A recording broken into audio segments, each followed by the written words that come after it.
strong people of our strong country. Today I saw again how far we are ideologically far from the Russian Federation.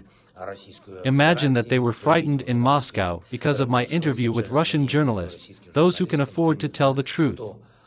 As journalists were preparing to publish our interview, we spoke to them this afternoon, and the Russian censorship agency began threatening these journalists. They wrote that they demanded not to publish this conversation. It would be ridiculous if it weren't so tragic. They destroyed freedom of speech in their state and tried to destroy the neighboring state. They portray themselves as global players, while fearing a relatively short conversation with several journalists. Well, if such a reaction, then we are doing everything right, then they are nervous. Apparently, they have seen that their citizens have more and more questions about the state of affairs in their country.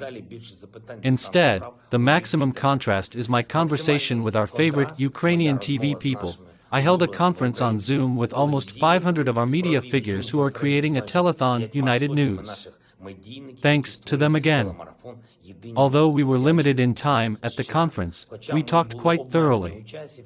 It feels like everyone cares about Ukraine, cares about us, and cares about our future. I wrote down a lot of questions and suggestions in the notes. We will all work on them. Today he supported the global marathon for peace in Ukraine. By the way, it will be not only television, but also in dozens of cities around the world. People gathered in support of our state. It's very nice. They also gathered to support freedom. An impressive number of people have gathered in Europe's squares and other continents, and this is extremely important, because when people gather in squares, politicians will no longer pretend not to hear anything, not to hear us and not to hear Ukraine.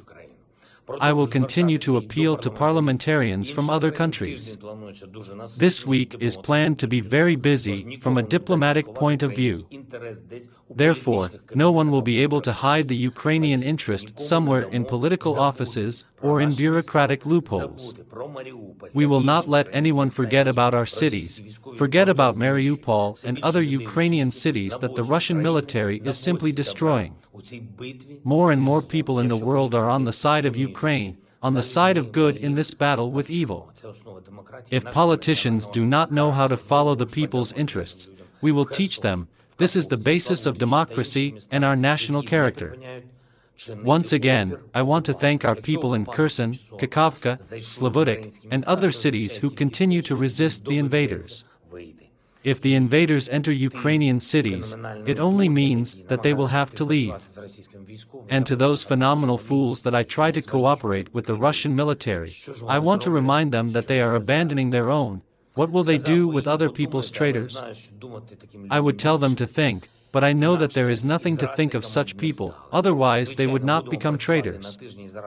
Of course, we will work for a week for new sanctions against the Russian Federation, against aggression. These are sanctions that are needed as long as Russian troops remain on the territory of Ukraine.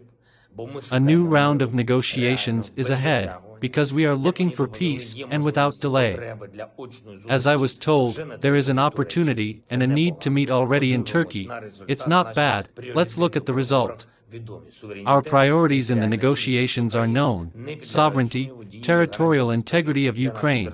There is no doubt. Effective security guarantees for our state are also mandatory, and our metamorphosis is obvious, as soon as possible to restore normal life in our native state.